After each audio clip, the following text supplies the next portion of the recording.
ఈ రోజు వరకు కూటమిగానే గెలుస్తూ వచ్చింది. ఇండివిజువల్ గా పోటీ చేసింది మొన్నటిసారి, ఇది 2019లోనే. విడిగా కూటమిగా ఎప్పుడు కూటమిగా పోటీ చేస్తాం, చిన్నదో చితకదో పెద్దదో కలిపేసి.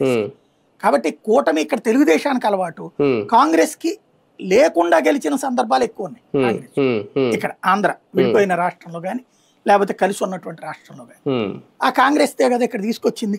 అంటే నేను విడిపోవడం కలిసి ఉండడం అంటే చెప్తాను, తమిళనాడు నుంచి విడిపోయిన తర్వాత కాంగ్రెస్ పార్టీ ఇండివిజువల్ గానే గెలుస్తూ వచ్చేది, కమ్యూనిస్టులకి ఏమి ఇచ్చేది కాదు. తెలుగుదేశం బలపడ్డప్పుడు ఆఫ్టర్ 2004 మాత్రమే, ఇదే 99 తర్వాత మాత్రమే కూటమి కట్టాలన్నటువంటిది డిసైడ్ అయ్యాడు రాజశేఖర రెడ్డి ఆ రోజు. అది కూడా అధిష్టానం ఒత్తిడి మేరకు డిసైడ్ అయ్యాడు. బీఆర్ఎస్ తో సహా పొత్తు పెట్టాడు, అప్పుడు టీఆర్ఎస్ అనుకోండి, కలిసి పొత్తు పెట్టుకున్నాడు. మరి అదే 2009లో ఇదే తెలుగుదేశం పార్టీ, ఇంకోటి 2004లో తెలుగుదేశం బీజేపీ కలిసి పోటీ చేసినాయి, అది కూడా గుర్తుపెట్టుకోవాలి. అయినా ఓడిపోయి, కూటమిగానే ఉంది తెలుగుదేశం బీజేపీ, అయినా ఓడిపోయి.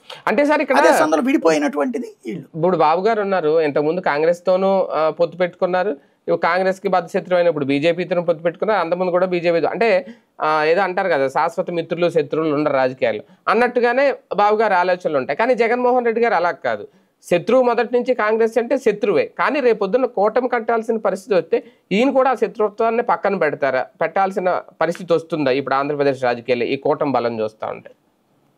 జగన్ మాక్సిమం కూటమి వైపు మొగ్గు చూపడండి, అది నాకున్న